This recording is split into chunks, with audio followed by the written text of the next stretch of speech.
نے اس انسان کو بنایا ہے۔ حضرات گرامی، جب اللہ تبارک و تعالیٰ نے یہ چاہا کہ دنیا آباد ہو تو سب سے پہلے خداوند قدوس نے تمام روحوں کو پیدا کیا اور پھر اس کے بعد ارشاد فرمایا الست بربکم، کیا میں تمہارا رب نہیں ہوں؟ تمام روحوں نے دنیا میں آنے سے پہلے تمام روحوں نے ایک زبان میں کہا قالوا بلا، کیوں نہیں آپ ہمارے رب ہیں؟ میرے محترم بزرگوں دوستو، پھر اس کے بعد اللہ تبارک و تعالیٰ نے حضرت آدم علیہ نبینا علیہ السلام کے پتلے کو بنایا اور اس کے اندر روح پھونکی اور حضرت آدم علیہ نبینا علیہ السلام کو جنت کے اندر ان کو رہنے کا ٹھکانہ دیا۔ حضرات گرامی، ہم سب جانتے ہیں کہ پھر اس کے بعد حضرت آدم علیہ نبینا علیہ السلام اور ان کی اہلیہ محترمہ حضرت حوا علیہ السلام، یہ دونوں دنیا کے اندر آئے اور لمبی عمر ان دونوں نے پائی اور پھر انہی دونوں کے ذریعے سے پوری دنیا کے اندر انسانوں کی نسل چلی۔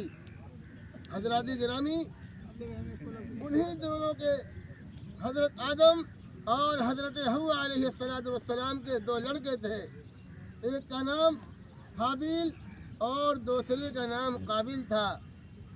حضرات گرامی، کتابوں کے اندر لکھا ہے کہ اس زمانے کے اندر دستور یہ تھا کہ جب کوئی آدمی نیاز پیش کرتا، نظر پیش کرتا، تو آسمان سے ایک آگ آتی اور اس کے نظر کو، اس کی نیاز کو آگ جلا کر کے خاکستر کر دیتی۔ یہ اس بات کی دلیل تھی کہ اس کی یہ نیاز، اس کی یہ نظر قبول ہو گئی۔ حضرات گرامی، اسی طریقے سے ان دونوں نے بھی اپنی اپنی نیاز قبول کی۔ حابیل کے نیاز کو اللہ تبارک و تعالیٰ نے قبول کیا اور قابل کی نیاز کو اللہ تبارک و تعالیٰ نے قبول نہیں کیا۔ میرے محترم بزرگوں دوستو، پھر اس کے بعد قابیل نے حابیل کو قتل کر دیا اور اس کے بعد مسئلہ آیا کہ اس مردے جسم کو کیا کیا جائے۔ حضرات گرامی، کیونکہ دنیا کے اندر ابھی کسی کی موت نہیں ہوئی تھی، لہذا آسمان سے اللہ تبارک و تعالیٰ کی طرف سے پرندوں کو بھیجا گیا اور دو پرندے آپس میں لڑنے لگے۔ پھر اس کے بعد اس میں ایک پرندہ مر جاتا ہے، دوسرا پرندہ اپنے ٹھوڑ سے زمین کو کھودتا ہے اور پھر اس کے اوپر مٹی ڈال دیتا ہے۔ میرے محترم بزرگوں دوستو، اس وقت کے لوگوں نے یہ سمجھا کہ اللہ تبارک و تعالیٰ کی جانب سے یہ طریقہ بتلایا گیا ہے اور لہذا اس کے بعد سے لوگ جب مرتے تھے تو ان کو زمین کے اندر دفن کر دیا جاتا تھا۔ حضرات گرامی، اللہ تبارک و تعالیٰ نے ہم مسلمانوں کو یہ طریقہ بتلایا ہے۔ آدمی جب دنیا کے اندر آتا ہے، پیدا ہوتا ہے، اللہ رب العزت نے ان کے لیے بھی حکام مقرر کیے ہیں۔ جب آدمی اس دنیا سے جاتا ہے تو ان کے لیے بھی اللہ رب العزت نے حکام مقرر کیے ہیں۔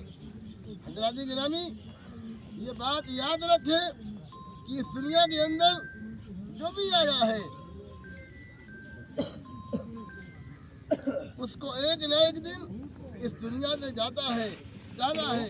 حدیث شریف کے اندر آتا ہے الموت جسد یوصل الحبیب الی الحبیب، کہ موت ایسی چیز ہے جو ایک حبیب کو اپنے دوسرے حبیب سے ملاتی ہے۔